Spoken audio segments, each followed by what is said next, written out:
السلام علیکم ورحمۃ اللہ.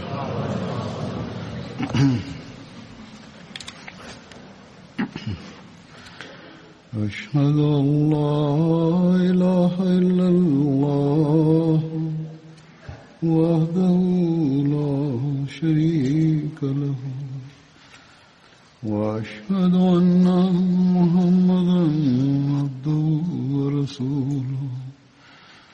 أما بعد فأعوذ بالله من الشيطان الرجيم. بسم الله الرحمن الرحيم. الحمد لله رب العالمين الرحمن الرحيم مالك يوم الدين. إياك نعبد وإياك نستعين. اهدنا الصراط المستقيم صراط الذين أنعمت عليهم غير المغضوب عليهم ولا الضالين. په تیره خطبه کې د حضرت مصعب بن عمیر ذکر شوی و چې صبر خیب پاتې شوی و، هغه به نن بیانوم. د حضرت مصعب بن عمیر باره کې حضرت مسلم موعود رضی الله تعالی عنہ دا ذکر کړی چې هغې مدینې ته د مبلغ په طور لېږلی شوي وو او د هغوی د خدماتو په ذکر کې هغوی فرمایي چې رسول کریم صلی الله علیه وسلم ته د خدای پاک له طرفه بار بار دا خبر ورکړی کېدو چې تا لپاره ستا د هجرت وخت را روان دی او هغوی ته دا هم معلومه شوې وه، ښکاره شوي ورته چې د هغوی د هجرت مقام یو داسې ښار دی چې پکې کویم دي او د کجورو باغونه هم پکې شته. مخکې د هغوی خیال دا و چې دا یمامه ښار دی، شاید چې هغه به د هجرت ځای وي، خو بیا زر دا خیال د هغوی د زړه نه وایستې شو او رسول کریم صلی الله علیه وسلم په دې انتظار کې و چې د خدای پاک د پیشګویۍ مطابق چې کم حرم مقدر دی هغه به ځان د اسلام د مرکز جوړولو لپاره وړاندې کړي. دغه دوران د حج زمانه راغله. د عربو د 4 طرفونو نه خلک مکې ته د حج لپاره راغونډېدل شروع شو، مکې کې جمع کېدل شروع شو او رسول کریم صلی الله علیه وسلم به د خپل د عادت مطابق چېرته چې یو څو کسان ولیده چې ولاړ دي نو هغوی له به لاړه او هغوی ته به د توحید واز اورول شروع کړو او د خدای پاک د بادشاهۍ خوشخبري به ورله ورکوله او د ظلم او د بدکارۍ او د فساد او د شرپسندۍ نه به د بچ کېدو نصیحت ورته کولو. ځینې خلکو به چې د هغې خبره واورېده نو د حیرانتیا اظهار به وکړو او لا بړه، او ځینې به داسې چې به خبره اورېده نو د مکې خلک به راغله او هغوی به هلته نه لرې کړو. بعض به داسې چې چا به مخکې نه د مکې د خلکو خبرې اورېدلې وې نو هغوی به ورپورې ټوکه وکړو لا بړه. په دغه حال کې دوی د مینا په واده کې روانو چې یو 6 کسان چې د مدینې وو هغوی باندې دې نظر لاړو. دوی ورته وویل چې تاسو د کوم قبیلې خلک یې؟ نو هغوی وویل چې موږ د خزرج قبیلې یو. نو هغوی رسول کریم صلی الله علیه وسلم ورته وفرمیل چې ما قبیلې چې د یهودیانو حلیفه دوی ورته وویل چې او. نو رسول کریم صلی الله علیه وسلم وفرمیل چې آیا تاسو به لږ ساعت کښېنئ او زما خبرې به واورئ. هغه خلکو چې د دوی ذکر اورېدلی و په زړه کې د هغې د دعوې څه دلچسپي وه نو هغوی د رسول کریم صلی الله علیه وسلم خبره ومنله او هغوی سره کېناستو د هغوی خبرې اورېدل شروع کړې. رسول کریم صلی الله علیه وسلم هغوی ته وویل چې د خدای پاک بادشاهي جوخته را روانه ده، بوتان به د دنیا نه ختم کړی شي او توحید به په دنیا کې قایم کړی شي. نیکی او تقوا به یو ځل بیا په دنیا کې قایم شي. نو آیا د مدینې خلک دا عظیم الشان نعمت قبلولو لپاره تیار دي؟ هغه خلک وویل هغوی د رسول کریم صلی الله علیه وسلم خبرې واورېدې او متاثره شو. دی وویل چې ستاسو تعلیم خو موږ قبلو، او باقي دا خبره چې مدینه به اسلام له پناه ورکولو لپاره تیار وي یا نه، دې لپاره به موږ خپل وطن ته ځو، د خپل قام سره به خبره کوو او بیا به بل کال د خپل قام فیصله تاسو ته ووایو. دا خلک واپس لاړل او هغوی د خپلو خپلوانو او ملګرو کې د رسول کریم صلی الله علیه وسلم د تعلیم ذکر کول شروع کړو. هغه وخت په مدینه کې دوه قبیلې وې د عربو، اوس او خزرج، او درې د یهودیانو قبیلې وې، یعنی بنو قریظه، بنو نذیر او بنو قینقاع. اوس او خزرج یو بل سره جنګېده، او بنو قریظه او بنو نذیر به د اوس سره او بنو قینقاع د خزرج سره ملګري وو.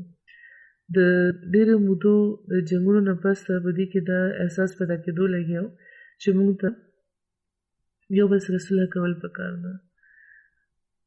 آخر د یو بل سره چې مشورو کړه، نو دې فیصلې ته ورسېده چې عبدالله بن ابی بن سلول چې د خزرج سردار دی، نو ټوله مدینه به هغه خپل بادشاه ومني.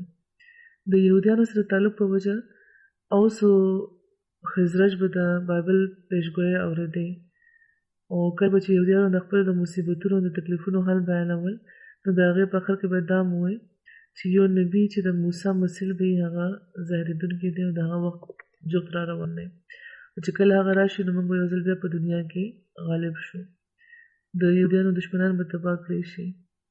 نو دغه حاجیانو د مدینې خلکو چې کله د رسول کریم صلی الله علیه وسلم دعوه واورېده او د هغوی صداقت د هغوی په زړونو کې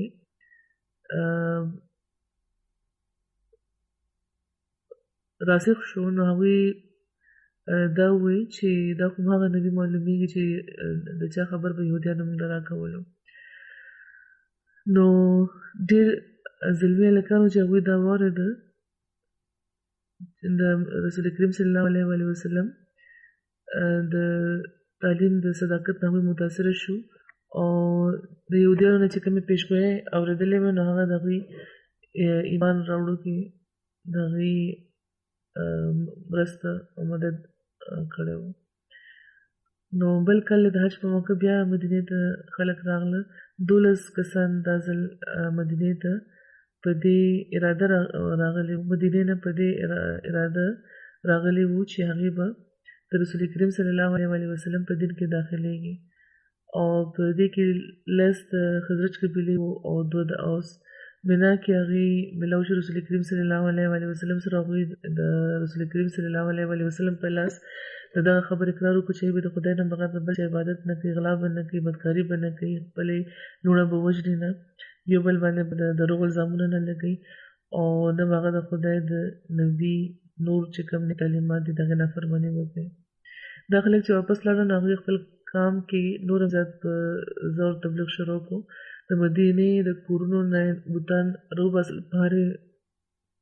بهر غورځول شروع شو، او د بوتانو مخې ته به چې چا سرونه ټیټول، هغه خلکو اوس به هغوی سر پورته کړ او ګرځېده وه. د خدای نه بغیر اوس به د خلکو مخې ته د خدای نه بغیر اوس د بل چا مخې ته سر ټیټولو لپاره دا خلک اوس تیار نه وو. یهودیان حیران وو چې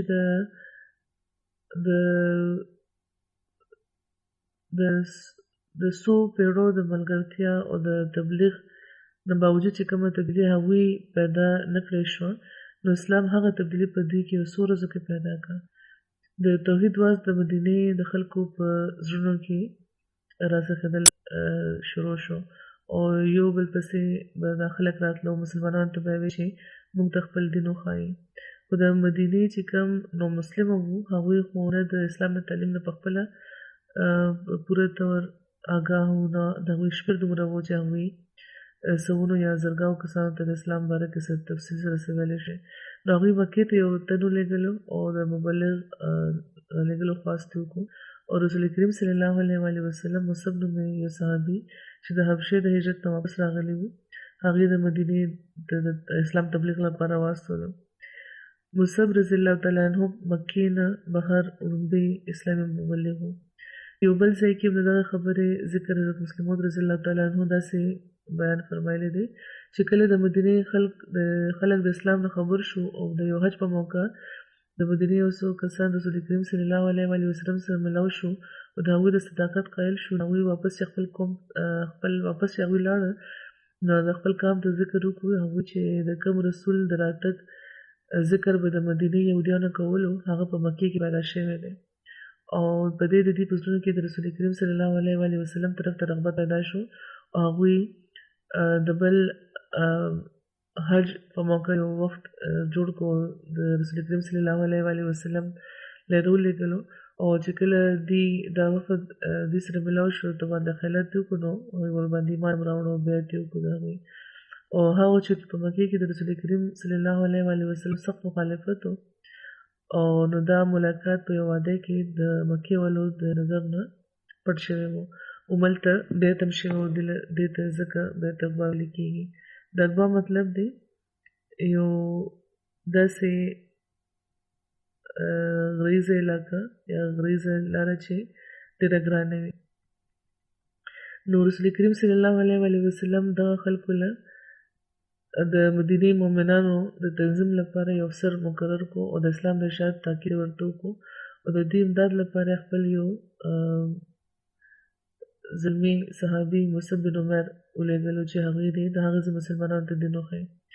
دا خلک چې تلل نو رسول کریم صلی الله علیه وسلم له دا دعوت هم ورکړو چې که تاسو مکې پرېښودو ته مجبوره شوئ نو مدینې ته بیا تشریف راوړئ او چې کله دا خلک واپس لاړل نو لږه موده کې په مدینې کې په خلکو کې اسلام خور شو او رسول کریم صلی الله علیه وسلم نور صحابیان هم مدینې ته راولېږل چې په کې حضرت عمر رضی الله تعالی عنه هم شامل وو او اینه پس د هجرت حکم چې ملاو شو هغوی پخپله هم د هغه تشریف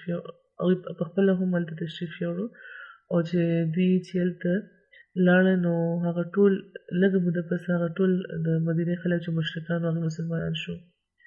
د مدینې د هجرت نه پس رسول کریم صلی الله علیه وسلم د حضرت مصعب بن عمر او د حضرت ابو ایوب انصاري ترمنځ موافقت قایم کړی و. حضرت مصعب بن عمر د بدر او د احد په غزا کې شامل و. د بدر او د احد په غزا کې د مهاجرینو چې کومه لویه جنډه وه هغه د حضرت مصعب بن عمر سره وه او د بدر په غزا کې د مهاجرینو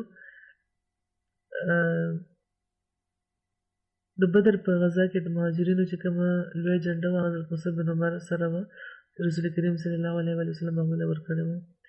بیا یو بل روایت داسې دی چې کوم حضرت مرزا بشیر احمد صاحب په سیرت خاتم النبیین کې لیکلی دی چې د احد په غزا کې هم د مهاجرینو بیرغ د حضرت مصعب بن عمر سره و. هغوی چې کله رسول کریم صلی الله علیه وسلم د اسلامي لښکر صفبندي وکړه او د مختلفو دستو جدا جدا امیران یې وټاکل نو په دغه موقع هغوی له دا اطلاع ورکړی شوه چې د قریش د لښکر جنډه د طلحه په لاس کې ده. طلحه هغه خاندان سره تعلق لرلو چې د قریش چې کوم مرسي اعلی و قصي بن کلاب د هغه د قایم کړي انتظام د لاندې په جنګونو کې د قریش د لمبردارۍ حق لرلو. نو هغوی چې کله هغوی ته دا معلومه شو نو رسول کریم صلی الله علیه وسلم ته دا معلومه شو نو هغوی فرمیل چې موږ قومي وفاداري زیات حقدار یو.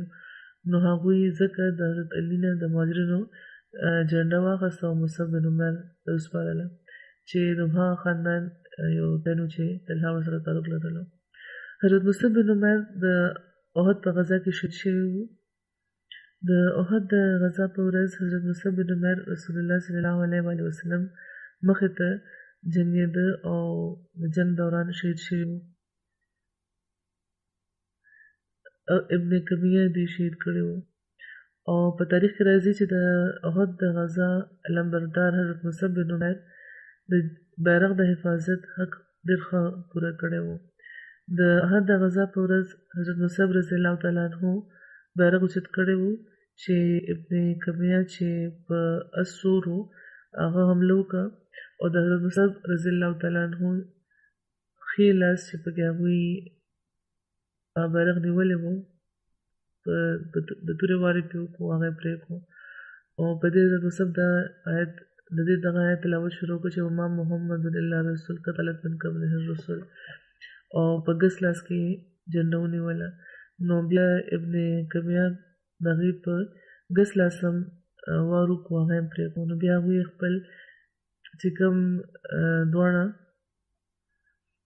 په دواړه بازوانو باندې هغوی اسلامي جنډه د خپلې سینې سره ولګوله او دې نه پس ابن کمیه درېیم ځل د نیزې حمله وکړه او نیزه د حضرت مصعب رضی الله تعالی عنه په سینه کې ښخه کړه نیزه ماته شو حضرت مصعب هم پرېوته نو په دې بنو عبدالدار دوه کسانو صحبت بن سعد بن حرمله او ابو بن عمر هغوی رامخکې شو او جنډه ابو روم بن عمر ونیوله او د هغوی په لاس کې دا بیا وه تر دې چې مسلمانان واپس شو په مدینې کې داخل شو د شهادت په وخت د حضرت مصعب عمر 40 کاله یا د دې نه زیات و د دغه واقعې ذکر حضرت مرزا بشیر احمد صاحب په سیرت خاتم النبیین کې کړی دی او داسې هغوی لیکلي دي چې د قریش لښکر تقریبا 4 طرف ته هغوی ګیره جوړه کړې وه او خپل مسلسل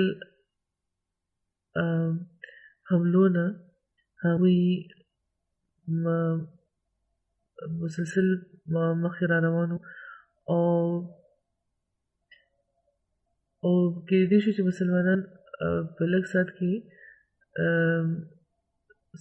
هغوی ورته هغوی ځان سنبال کړی وی خو بیا غضب دا وشو چې د قریشو بهادر سپاهي و عبدالله بن کمیه هغه د مسلمانانو علمبردار مصعب بن عمر باندې حمله وکړه او د خپلې تورې په وانه د هغې ښی لاس پرېښود او مصعب فوراً په بل لاس کې جنډه ونیوله او د ابن کمیه مقابلې لپاره ورمخکې شو خو هغه په دویم وار کې د هغې بل لاس هم قلم کړو نو په دې مصعب خپل دواړه هغه پرې کړي شوي لاسونه یو را یو ځای کړه او د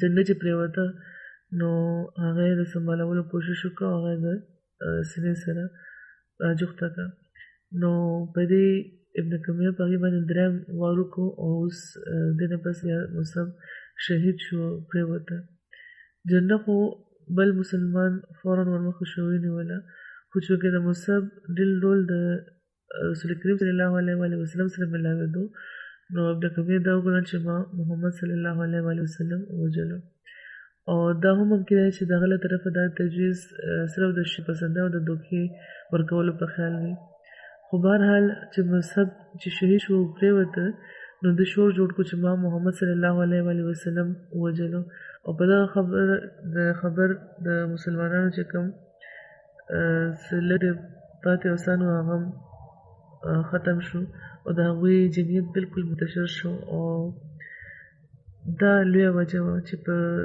جنګ احد کې مسلمانانو کومه حوصله وه هغه چې ختمه شوې وه خو بهرحال بیا وروسته بیا دوی راجمع شو او چې کله رسول کریم صلی الله علیه وسلم د حضرت مصعب لاش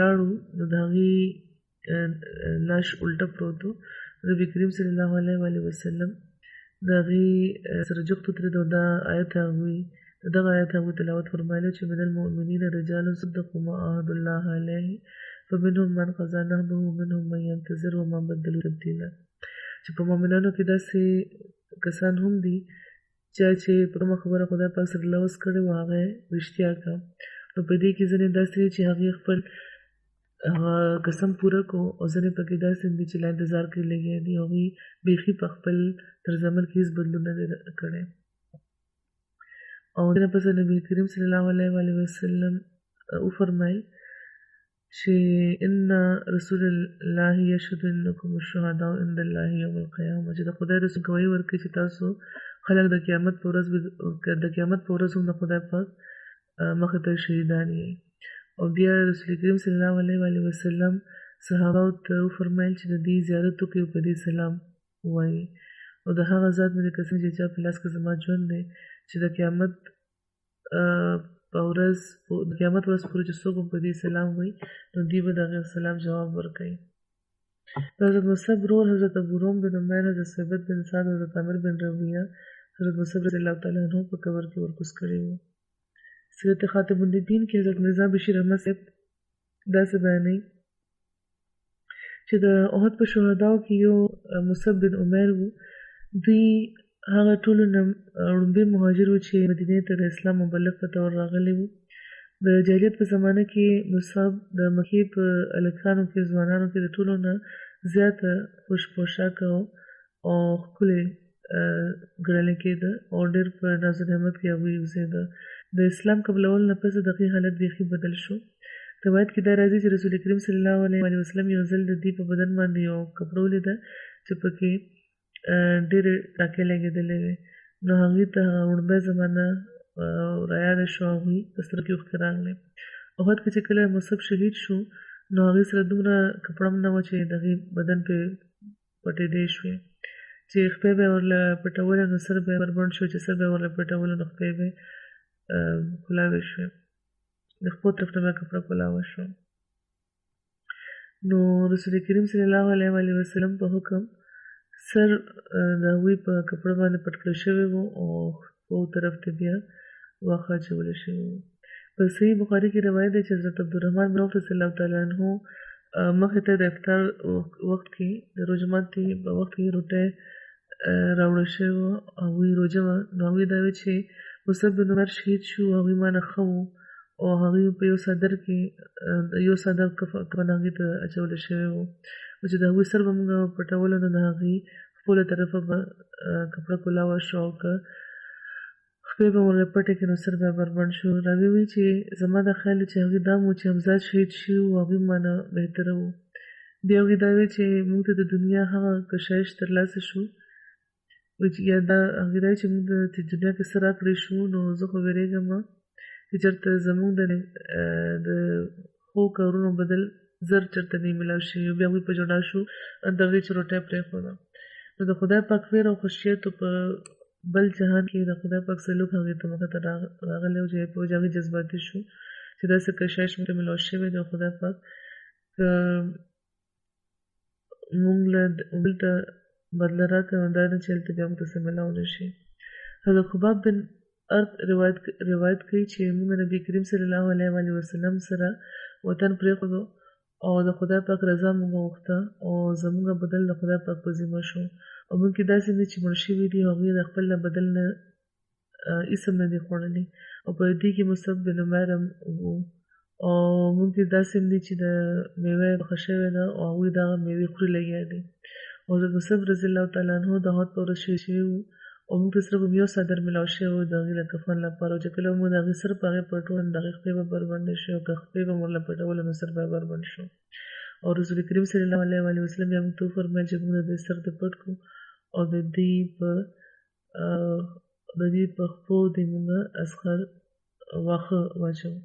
د ترمذي یو روایت دی چې حضرت علي بن ابو طالب روایت کوي چې نبي کریم صلی الله علیه وسلم فرمایل چې هر نبی له خدای پاک وو نجیب رفیقان ورکړي دي یا دا فرمایل چې نقیبان ورله ورکړي دي او ما له څوارلس راکړی شوي دي.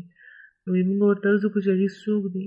نو هغې وفرمایل چې زما دواړه نوسي جعفر او حمزه، ابوبکر، عمر، مصعب بن عمیر، بلال، سلمان، مقداد، ابوذر، عمار او عبدالله بن مسعود. حضرت عامر بن ربیعه روایت کوي چې د هغوی والد به دا وی چې مصعب بن عمیر چې کله ایمان راوړو نو د هغه وخت نه واخله تر د احد په غزا کې شهیدېدو پورې هغوی زما ملګري وو او هغوی موږ سره دواړو هجرتونو کې حبشه ته تللي وو. مهاجرونو کې هغوی زما ملګري وو او ما یو داسې انسان چېرته نه دی لیدلی چې هغه زیات خوش اخلاقه وي. رسول کریم صلی الله علیه وسلم ما داسې یو تن نه دی لیدلی چې دینه زیات خوش اخلاق وي او دینه کم چې چا سره اختلاف وي. او رسول کریم صلی الله علیه وسلم چې د احد د غزا نه پس مدینې ته راغله واپس نو هغوی سره د حضرت مصعب بن عمیر اهلیه حضرت حمزه بن نجاش ملاوه شوه. خلکو هغې ته د هغې ورور حضرت عبدالله بن جحش د شهادت خبر ورکړو، د هغې ورباندې انا لله و انا الیه راجعون وویل، د هغې لپاره د مغفرت دعا وکړه. بیا خلکو هغې له د هغې د ماما د حضرت حمزه د شهادت خبر ورکړو، نو په هغې هم هغوی انا لله و انا الیه راجعون وویلې او د هغوی لپاره د مغفرت دعا وکړه. بیا خلکو هغوی د خاوند د حضرت مصعب بن عمر د شهادت ته طلا ورکړو، نو په هغې باندې هغوی په ژړا شو او ناکلاره شو. او په دې رسول کریم صلی الله علیه و وسلم وفرمایل چې ښځې لپاره د هغې د خاوند یو خاص مقام او مرتبه وي. یو بل روایت کې د حضرت حمزه بن جحش باره کې ذکر ملاویږي چې کله چې هغوی ته وویل شو چې ستا ورور شهید کړی شو، نو هغوی وویل چې خدای پاک دې په رحم وکړي او انا لله و انا الیه راجعون یې وویلې. بیا چې ورته خلکو چې ستا خاوند هم شهید شو، نو هغې وویل چې های افسوس.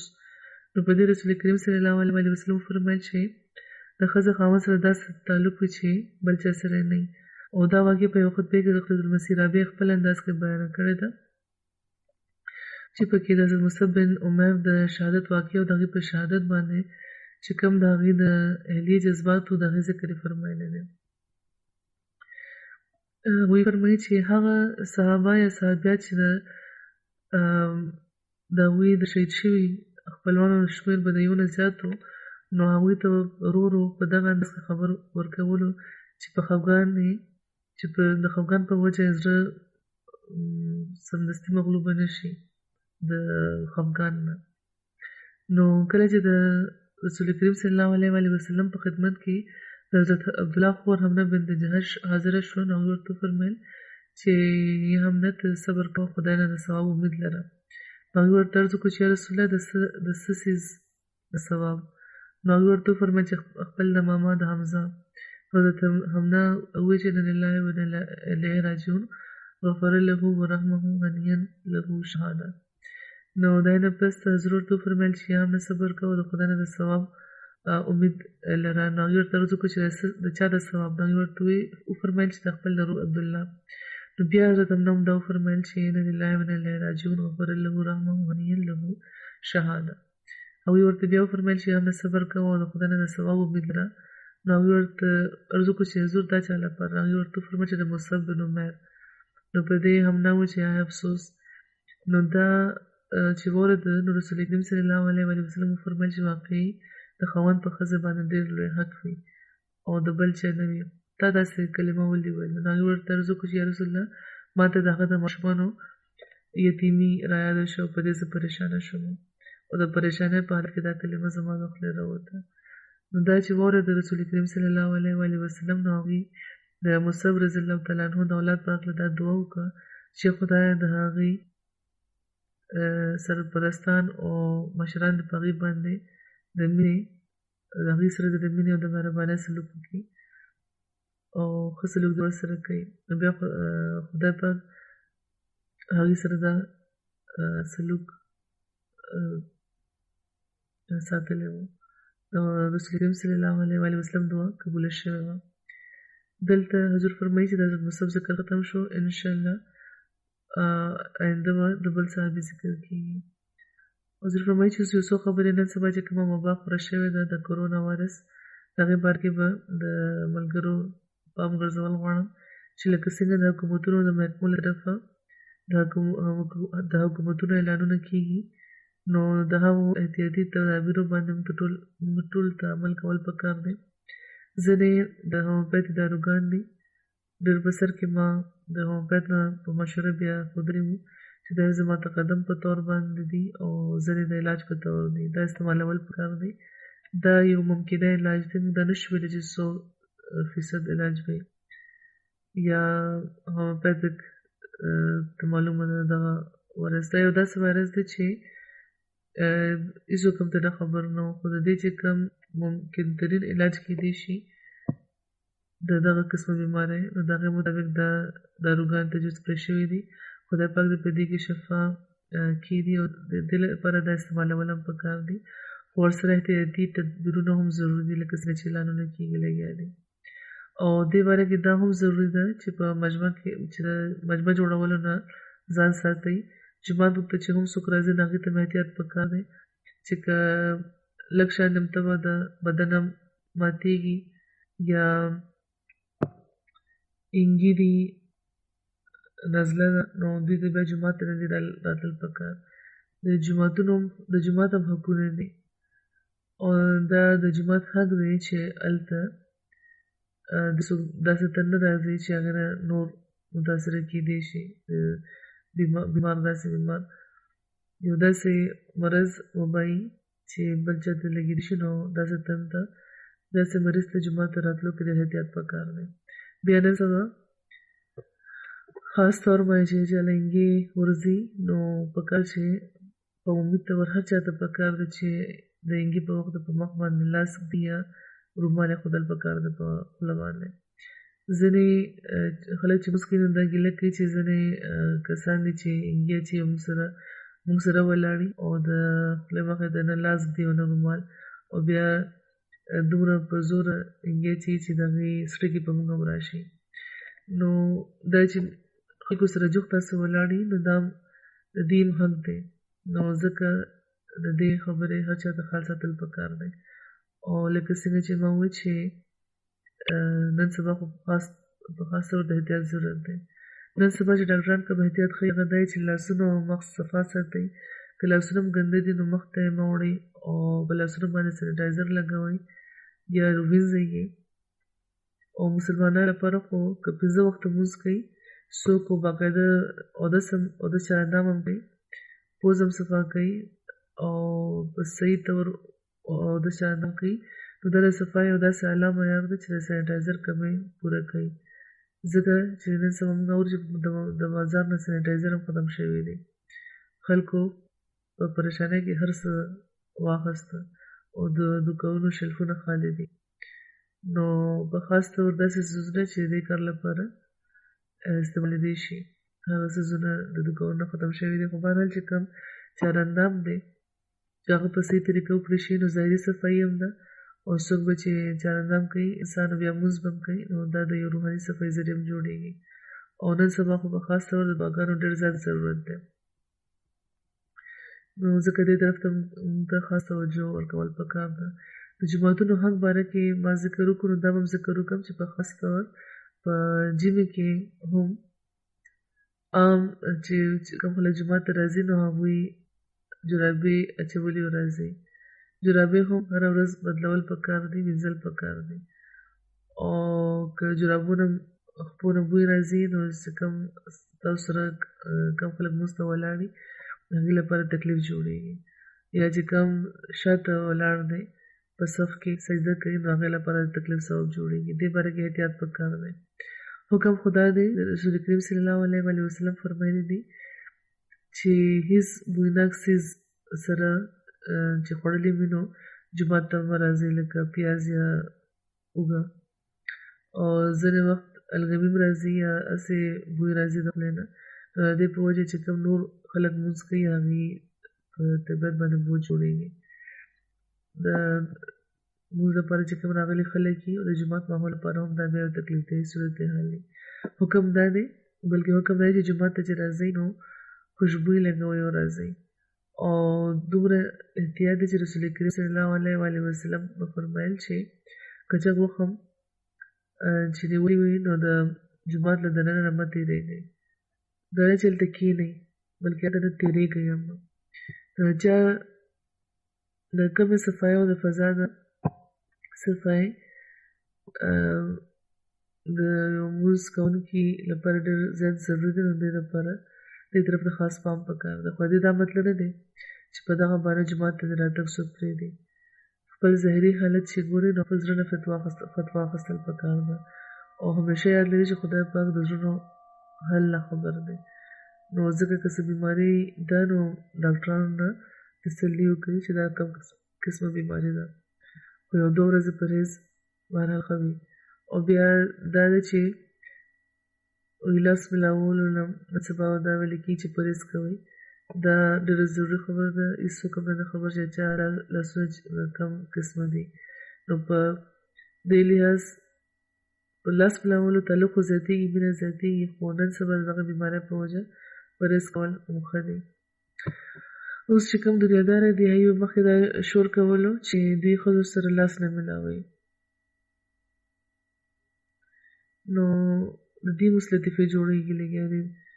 د جرمني چانسلر چې دغه وزیر ورسره دې لپاره لاس ملاولو نه انکار وکړو، په هغه یوه لطیفه جوړه شوې ده. او دلته مې یو د پارلمان غړي دي، هغې دا ویلي چې موږ چې د لاسونه نه ملاولو دا د کرونا وایرس په وجه موږ بچ کېږو لګیا یو. او دا ډېره خبره ده ځکه چې دا زموږ روایت نه دی لاسونه ملاول. زموږ روایت خو سلوټ کول دی، یا سر نه به موږ ټوپۍ کوزه کړه. نو دا چې کوم رواج جوړ شوی دی، هغه هم دا خبره وکړه چې موږ خو ښځو سره لاسونه ملاوو، بلکې تر غاړې به څوک خوله ووي. او دا خو موږ خبره هم نه وي چې ښځه دا خبره خوښوي او که نه، او که موږ بې وجه په زور دا ټول حرکتونه کوو لګیا یو.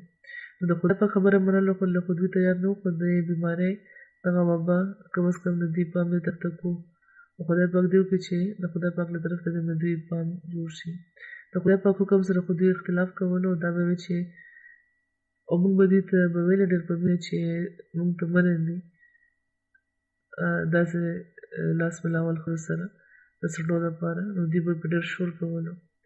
نو اوس خو چې په مختلفو محاکمو کې مختلفو ځایونو کې چې دا خلک کم انکار کوي، نو ډېر په سختۍ دې انکار کوي. موږ خو هم دې په مینه او په نرمۍ پوهولو، دا به موږ زموږ تعلیم دی. خو دوی د کرونا وایرس له ویرې دومره محتاطه شوي دي چې هلته دوی د اخلاقو څخه خیال نه ساتي. خو بهرحال په دې لحاظ دغه وبا د دې اصلاح وکړه تر څه د حده پورې. او لکه څنګه چې ما وایي خدای پاک دې وکړي چې دا اصلاح دې د خدای پاک له طرف ته د بوتلو سبب شي. خدای پاک خبر دی چې دغه وبا به لا نوره څومره خپرېږي او تر کومه حده پورې به ځي. د خدای پاک څه تقدیر دی.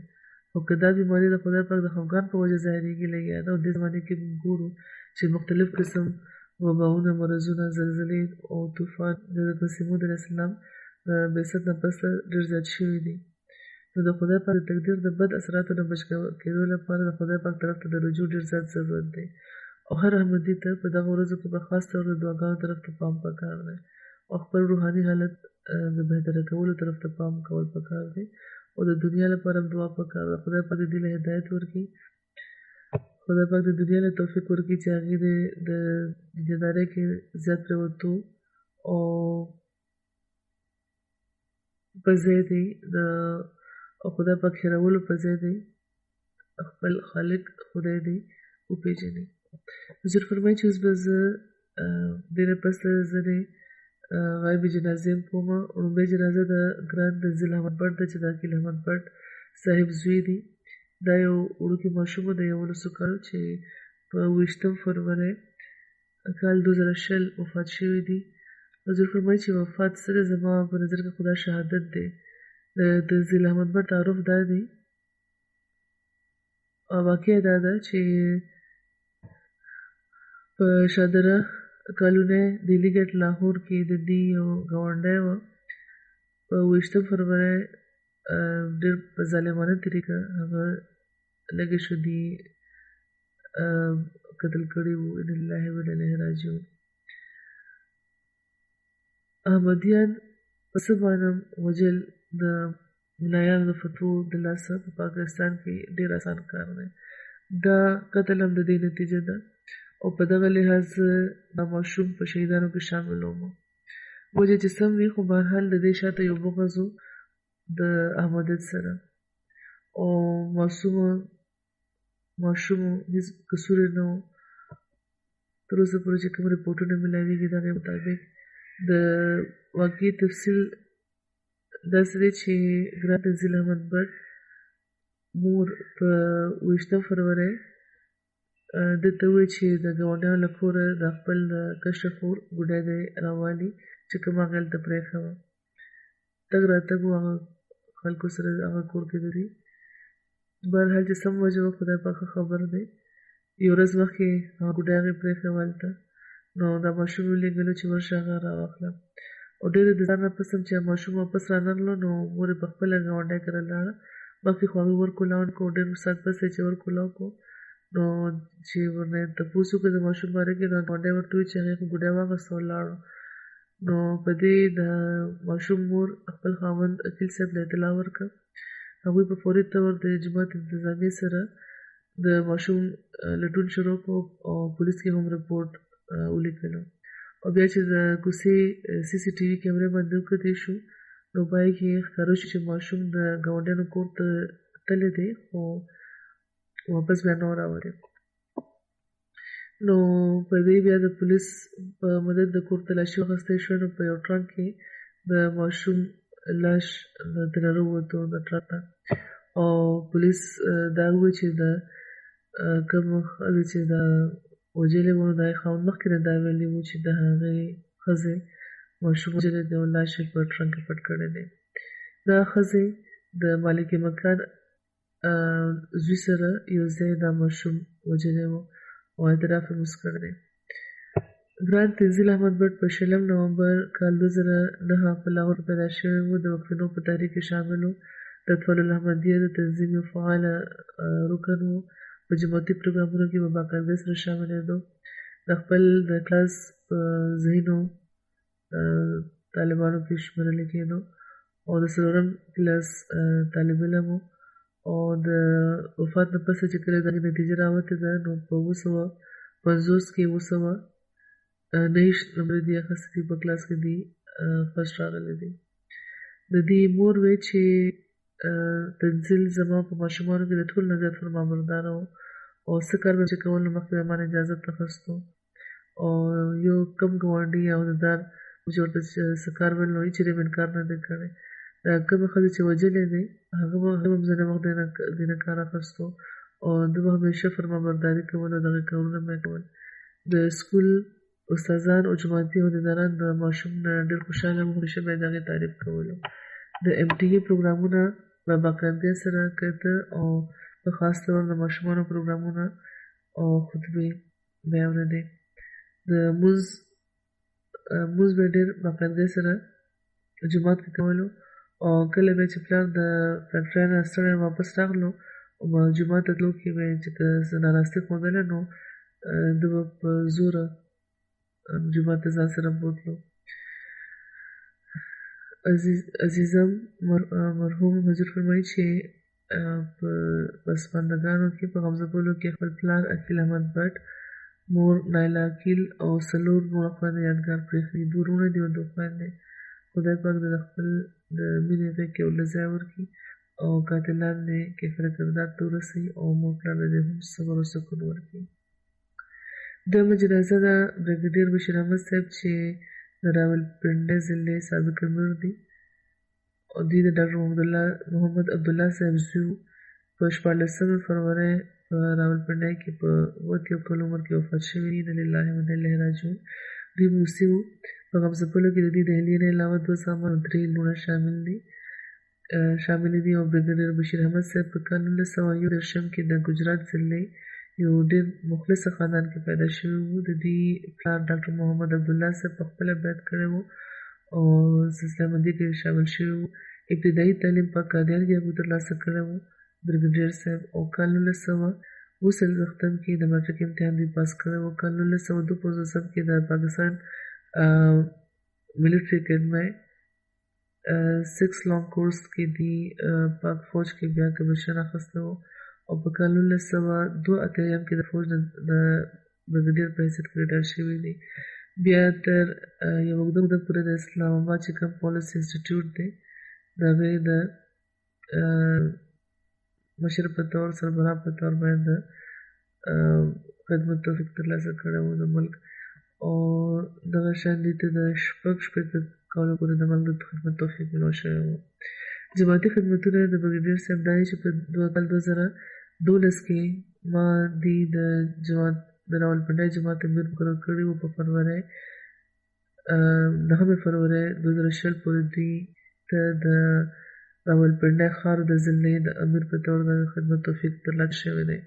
کال 1982 کې د دوی تبدیلي راولپنډۍ ته شوې وه او 14 کالو پورې دوی نایب امیر او سکرټري تعلیم جماعت احمدیه د راولپنډۍ ښار د ضلعې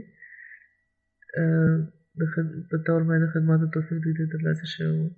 د فضل عمر فاونډیشن ډایرکټر د مجلس شورا د غړو کمیټو دی غړي پاتې شوي دي. دوی ډېر مخلص وو، اخلاص سره به دوی د دین خدمت کولو. ډېر ملنساره، شفیق، خدمت خلق کوونکي، حاجتمندو کارونه به ښه د زړه د اخلاصه دوی کوله. د دین په معاملاتو کې ډېر بااصوله او د وخت پابنده وو. پخپله به هم دوی په دې ځای کار کولو او خپل چې کوم ملګري وو هغوی ته به هم تلقین کولو او ناراستي به دوی نه برداشت کوله د دین په کارونو کې، بلکې په یو کار کې او د خپل د عاملي ممبرانو له به چې دوی کوم کار ورکړو نو په وخت راتلو به د هغې فالو اپ به دوی ضرور کولو. ډېر دعاګوی عبادتګزاره خلافت سره مینه کوونکي مخلص وجود وو. تر اخر عمر پورې د دوی یاداشت ډېر ښه وو. د رسول کریم صلی الله علیه وسلم او د حضرت مسیح موعود علیه السلام عاشق وو او خپل احمدي کېدو باندې همیشه د خدای شکر به دوی کولو. د قرآن، حدیث او د مسیح موعود علیه السلام کتابونه به هر وخت د هغوی سر ته پراته وو او ډېره وسیع مطالعه د دي. د غریبانو او د حاجتمندو د ښه په فراغ زړه او په خاموشۍ مالي مدد کولو، په خاص ډول د کونو د حاجتونو پوره کولو لپاره به دوی ډېر زیات فکرمنده به وو. هر وخت به مدد لپاره دوی تیار وو او ډېر ګڼ کسان او خاندانونه د دوی د مستقل مالي مدد نه فایده پورته کوله او مدد به دومره کولو چې یو تن دا ولیکلي چې د هغه دوکان سوځېدلی و، نقصان ورته شوی، نو دوی په خاموشۍ او ماله پیسې راکړي او دا یې راته وویل چې د دې ذکر به نه کوې.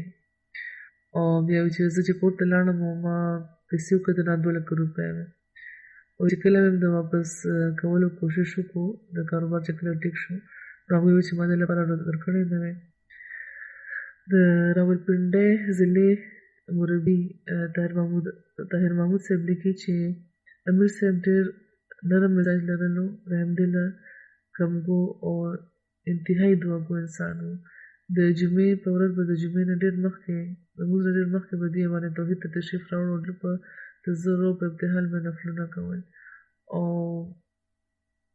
چې چا به چې زر زر لمونځ کولو نو هغوی ته به د قادیان د صحابیانو او د مشرانو واقعات اورول چېرته چې هغوی تربیت ترلاسه کړی و او چا به چې ورو ورو لمونځ کولو نو هغوی نه به د خوشحالۍ اظهار دوی کولو.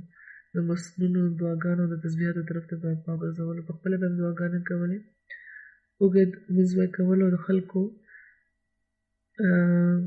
پام به هم ګرځولو. د حاجتمندو ملګرو دا پارچه لیکلی دی چې که چا به د هغې مننه کولو نو منع به یې کړو او د حضرت مسیح موعود علیه السلام کتابونو سره دوی عشق لرلو او د هغې د کتابونو د معارفو په میټینګ کې به هم ذکر کولو. د فضل عمر فاونډیشن ډایرکټر هم وو. هلته چې کوم د هغه سیکرټري دي ناصر شمس صاحب هغوی لیکي چې د 2011 په اوایل کې او د اوایل نه واخله تر 2019 تر اخره پورې دوی د فضل عمر فاونډیشن ډایرکټر وو او د بورډ اف ډایرکټرز په ټولو اجلاسونو کې په وجود له دې چې دوی عمر نه زیات وو او صحت یې کمزوری وو باقاعدګۍ سره شاملېده او د دې د دعاګانو او مشورو رهنمایي ډېرې مودې پورې دوی میسره وه. دوی ډېر مخلصه، تقوا شعار او خلافت سره ریښتونی وفادار د سلسلې خادم و. یو خاص خوبي چې حضور فرمایي ما پخپله مشاهده کړې وه هغه دا وه چې تعلق بالله او ډېر زیات خشوع خضوع سره به دوی لمونځ کولو. خدای پاک د مرحوم سره د مغفرت او د رحم سلوک وکړي، درجات د ورلوچت کړي او د دې اولاد له دې هم د دې د نیکۍ جاري ساتلو توفیق ورکړي. درېیمه جنازه د ډاکټر حمیدالدین صاحب ده چې 121 جیمبې ګکوال د فیصل آباد اوسېدونکي وو. په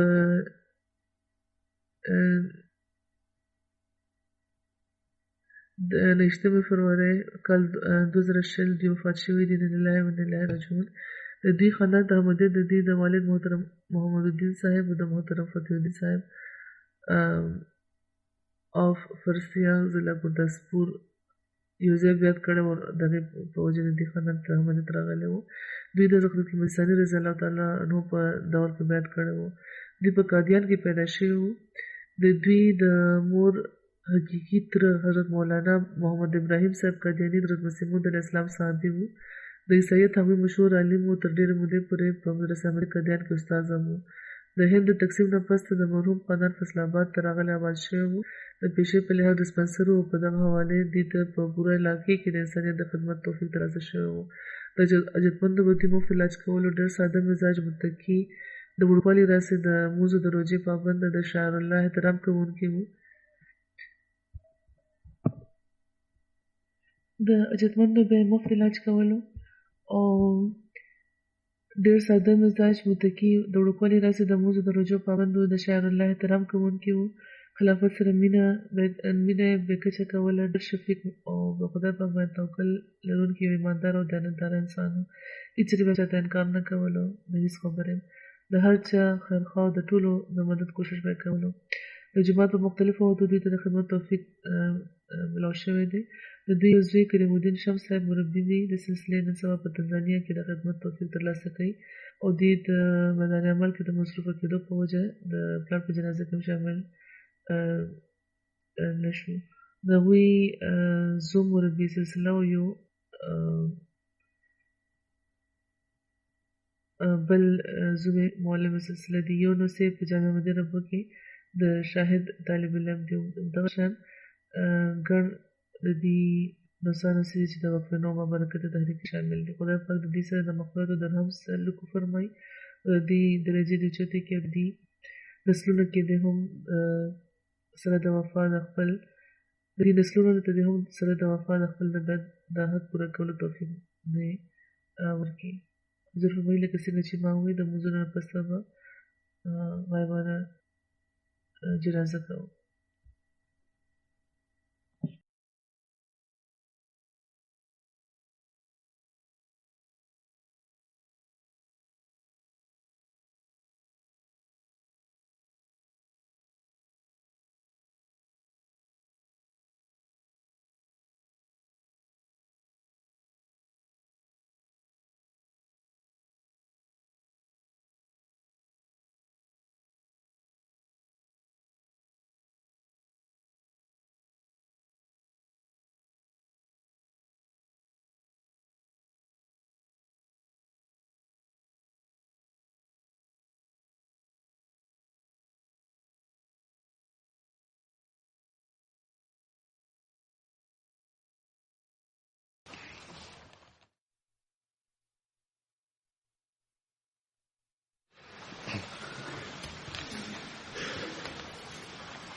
الحمد لله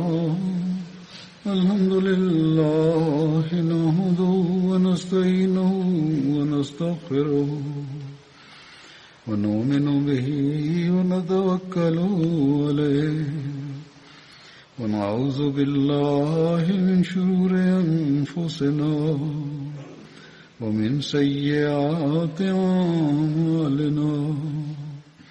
من يهده الله فلا مضل له ومن يضلل فلا هادي له. ونشهد أن لا إله إلا الله ونشهد أن محمدا عبده ورسوله. عباد الله رحمكم الله إن الله يأمر بالعدل والإحسان وإيتاء ذي القربى وينهى عن الفحشاء والمنكر والبغي يعظكم لعلكم تذكرون. اذكروا الله يذكركم وادعوه يستجب لكم ولذكر الله